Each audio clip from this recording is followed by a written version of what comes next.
আল্লাহর কাছে সবচেয়ে প্রিয় আমল, আল্লাহর কাছে সবচেয়ে পছন্দনীয় কাজ, সবচেয়ে আল্লাহর ভালোবাসার কাজ বান্দার, সেই কাজ, যেই ভালো কাজ, যেই ইবাদত, যে আমল বান্দা নিয়মিত করে,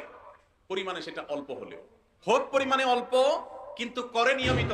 আল্লাহর কাছে আমলটা বেশি প্রিয়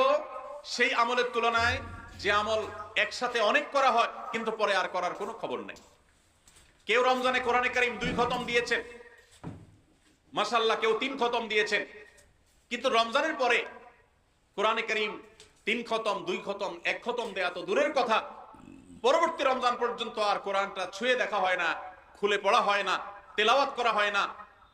1 পৃষ্ঠা পড়ার সুযোগ হয় না। তাহলে এই 3 খতম 2 খতমের চাইতে রমজানে কেউ যদি 1 খতম কোরআন দেন অথবা তার চাইতে কমও কোরআন তেলাওয়াত করেন, কিন্তু রমজানের পরে সেই কোরআন